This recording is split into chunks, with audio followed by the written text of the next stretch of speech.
2022 Formula One season predictions. I spent 3 hours on my stream doing my predictions, and I'll be splitting the videos up into 3 parts. My constructor standing predictions, my teammate head-to-head predictions, and my driver standing predictions. This video is for the driver standings. All 3 videos will be uploaded back to back on the YouTube channel leading up to the first race this season. So be sure to check them all out on the YouTube channel if you haven't already. All right, let's get into it. Hit the subscribe button down below if you haven't already, and be sure to like the video if you enjoy. All right.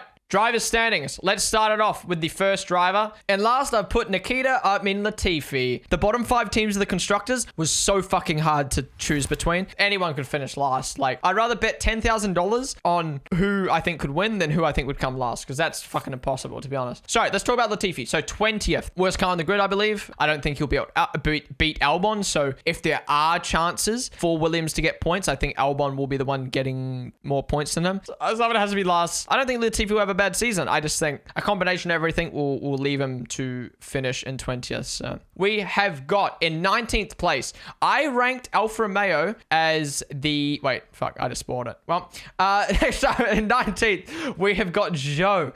I ranked Alfa Romeo as the 8th best team, but I think coming back to what I've been saying the whole stream, I think these cars are going to come a lot down to driver performance, and I think with every driver having the opportunity to eventually get points and fighting with the teams around them, I think Zhou is going to be one of the drivers who comes out the worst. I think the reason why he's going to beat Latifi is because he'll have that car to beat Latifi, but I think in comparison to everyone ahead of him, he's got way less experience. He's got to adapt to the car. I think he will do well this season, but I don't think he will do well enough to finish higher than 19th in the standings.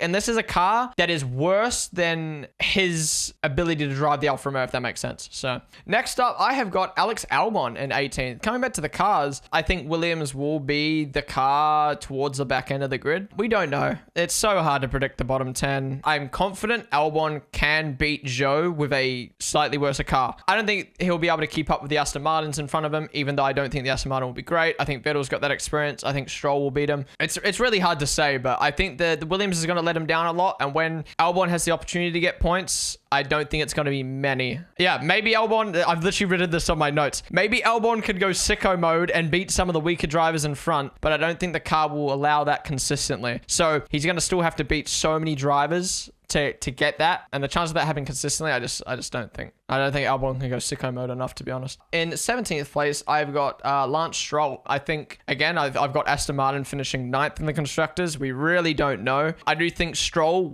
even with the second worst car on the grid, I think it will come down to driving performance, and I do think he will perform better than Albon, Latifi, and Zhou. I'm pretty confident with that. But for where I have Aston Martin placed in the championship, I'm going to say Stroll 17th. Maybe Stroll will pull another fucking podium out of his ass like he seems to do a lot, but I don't see that happening. So in 16th, I think based on the car again, I think it's going to be Sebastian Vettel. I think he will edge his teammate in the head-to-head, and I think Vettel will occasionally get points in races. I do think every driver this season will have the chance of getting points. This pick is a lot about the constructors. If I think Aston Martin is low down, I don't think Vettel is going to do well, and I don't think Vettel's good at adapting to cars that he's not comfortable with. He's shown that with Ferrari. He's shown that with Aston Martin. He's shown that in the late Red Bull days before he moved. He'll have a small handful of standout results where we go, well done, Vettel. Well done. But I don't think it will be enough points to beat the drivers in front. And I think he'll majorly struggle at the start of the season. I think that car's shit, and I think he takes a long time to adapt. But he hasn't got the experience on his side. You know, he's had to adapt to, 3 reg changes before? So he should be right. I do think Haas is going to have a good enough car to allow Schumacher to finish in 15th. I rate Schumacher decently as a driver. I don't know where the world championship material has come from just yet. I think if he was world championship material, he would have done better in the Haas last year, even though it was hard to drive personally. But I have put Schumacher in 15th above the drivers I've already mentioned.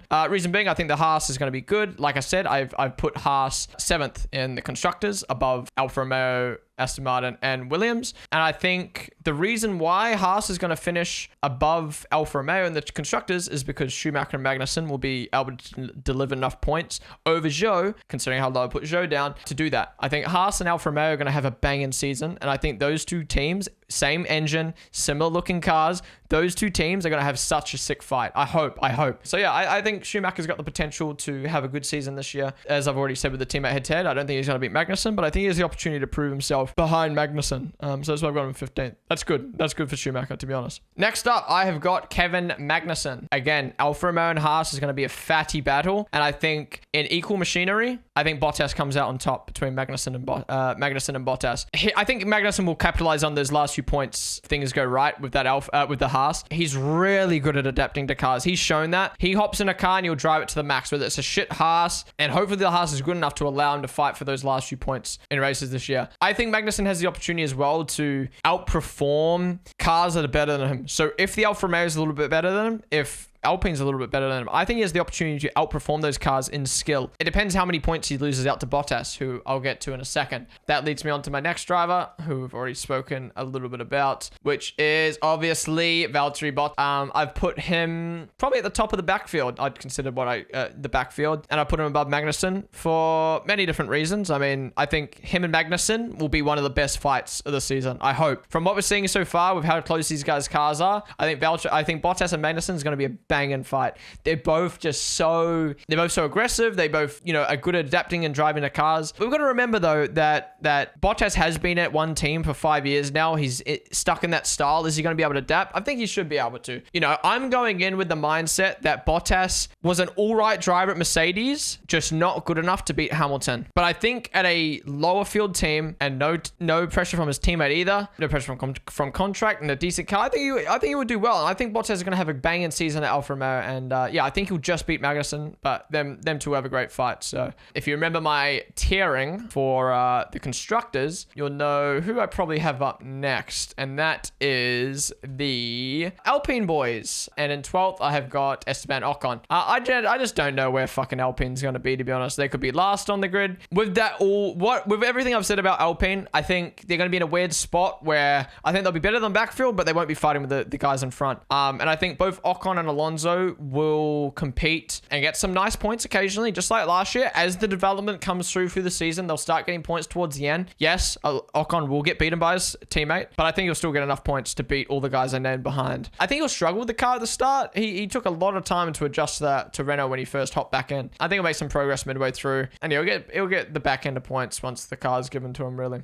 Now, this was a hard one, but I have gone with Ocon's teammate, with Alonso. Reason being, I've put Alpine's here because I just put them smack bang in the middle because I have no fucking clue what the fuck Alpine's going to do. Alonso will deliver with whatever fucking car he gets, right? Whether it's a good car or a bad car, he's going to beat Ocon most likely, and he's going to be fighting for points most likely. Progress midway through the season, and I think he'll get consistent points towards the end. I haven't put him higher. We'll mention those drivers in a minute. I haven't put him higher than those drivers just because I don't think his car will allow him to at the start of the season, and I think the drivers in front of him had the opportunity to deliver more. But if the drivers in front of Alonso don't deliver with the car and the advantage they have, I would maybe move Alonso up to, let's say, 9th. I think it is going to be Yuki Tsunoda. Reason being, the car. I think this is going to be a big one down to the car. And I do think if Yuki's given that car, I think he should do better than last year. But I don't think it's going to be amazing enough to be on the same level as Gasly or the teams in front of him. And I think he's going to have struggles, like I was just saying, from Alonso and Ocon behind. If he gets the opportunity to have the good car like I expect with AlphaTauri, I hope he delivers. I think he should deliver. I think he'll do all right. I think Yuki was more needing to adjust to Formula 1 rather than needing to adjust to a car. And I think now that he's in the sport, settled down, I hope he can do well. Even with the car I expect AlphaTauri to be, I think even if Tsunoda has a bad season, he should finish in front of the Alpines. And that's where I'm saying, I can see Yuki, Alonso, and Ocon swapping around here. And if Yuki has a standout season and is near Gasly, I can see him finishing higher up. I genuinely can see him finishing higher up. But will that happen? Extra doubt. In 9th, I think it'll be Daniel Ricciardo.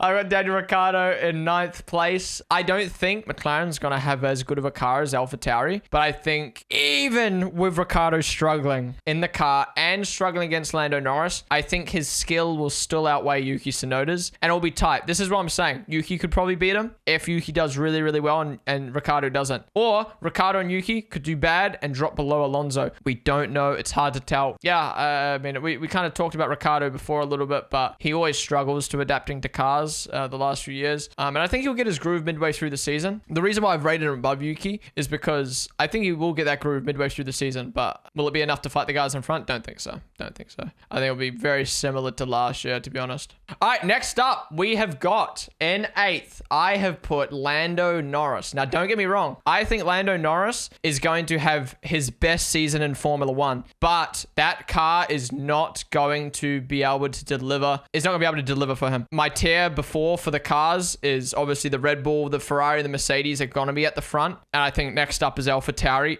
then McLaren. Their car's not looking good in testing. They've said it themselves. They're not going to be up to speed until halfway through, but he's going to be so consistent the whole season. Wherever the car is, whether it is a 5th place car or 4th place car or 6th place car, he's going to be consistently beating his teammate. And I think he's going to be consistently fighting for the highest place he can get. Getting as much points as his car allows him to get. If Lando's given a good car, I can see him finishing 4th or 5th, but we don't know. And right now, I don't think the McLaren's good enough. So next up, I have got Pierre Gasly. Again, I think Gasly and Lando is going to be one of the biggest fights of this season. Gasly is going to have a car. If you didn't know, I've put AlphaTauri as 4th in the constructor standings. Gasly and Lando are going to be carrying the points for the team. And I think Ricciardo and Tsunoda will be bringing their teams down. And it depends how much Gasly or Lando could carry their team and how much Ricciardo and Tsunoda can bring it down. That will depend on the constructors. I think Lando Norris right now is driving just a little bit better than Gasly. I think Gasly makes a few too many mistakes sometimes. But I also think Norris dropped off towards the end of last season. I think a lot down to the car. But even then, I feel like he had a little bit more performance left in him. So I think both had room to improve a little bit last year. And it depends who capitalizes on those mistakes. I think it's going to be similar to last year. I think AlphaTauri is going to come out the gates with a great car. And Gasly's going to rack up the points, not break his wing in the first few races like he did last year. Then as AlphaTauri's development slows down, McLaren will catch up. Norris will start doing well. They're going to be so tight in the championship. But I think Gasly will edge it purely off of the AlphaTauri car. And I mean, Gasly's just so fucking consistent. I mean, Manza's putting it like 5th and 6th most races last year, above the McLarens, above the Ferraris when, the AlphaTauri did drop off. So, and my other prediction for Gasly is I think Gasly will get a few podiums this year. I think if the AlphaTauri is what I think it will be like, I think Gasly's going to get a few podiums, not just one in a season. He's going to get a few this year, I reckon. It'll kind of be like Lando last year. Lando will get some podiums as well, I think. But we've got to remember there's 3 teams at the front, in my opinion, at the front fight, not 2 anymore. I have got in 6th place, I have got George Russell. Now, reason being, it's obviously coming back to my car, my constructor list. I think the Red Bull and the Ferrari will be the 2 at the front fighting for most of the season, fighting for the championship. And Mercedes will be on the back foot trying to get in where it can. Because of that, I think Russell, he needs to adapt to Mercedes. He needs to adapt to the car. He needs to adapt to the new regs. But yeah, I think there's a lot comes down to the constructors. I think Mercedes will be the 3rd best team. They'll develop a lot throughout the season, but by time that car is given to him, it will be too late for him to get more points than the Red Bull and the Ferrari drivers. I do think, though, he will win a race this season. And I do think he'll be fighting in the mix. I think Hamilton's going to beat him most races. That's a lot of points taken away from Russell. Hence why I've rated Perez above him in the driver standings. So yeah, for that reason, when Mercedes do have those 6-7 races that they are super duper strong on the straights, Russell will do well, but Hamilton will be taking those points away from him. So my calculations for the standings would just be Russell here. But he has got the potential to do better, but he's also I don't think he really has the potential to do worse. So obviously I was tossing up between these 2 drivers for many different reasons, but I have got Perez in 5th. I do think Perez is going to get wiped by his teammate. I think it's going to be closer this year. I hope. I don't think it's going to be 1.5 seconds off for Perez. I don't think we're going to see the Perez being 1.5 seconds off Max anymore. I think it's going to close down. Towards the end of the season, it came down a lot. 7 tenths, 5 tenths, 4 tenths. And even though Max, will be the better driver dominating at Red Bull, Perez should still be all right in that car to be able to get more points than Russell in what I believe is not going to be the best Mercedes. Even when Mercedes progress over the year and bring those upgrades and do well at those low downforce tracks, Perez will always be there to capitalize on people's mistakes in front. But he's going to make a lot of mistakes himself. Even though I believe the Mercedes isn't going to be good this year, I can't put him above Lewis Hamilton. The other thing you got to remember, Perez only finished 30 points ahead of Sainz last year in that Red Bull. And there wasn't a 3-way championship. It was only a 2-way.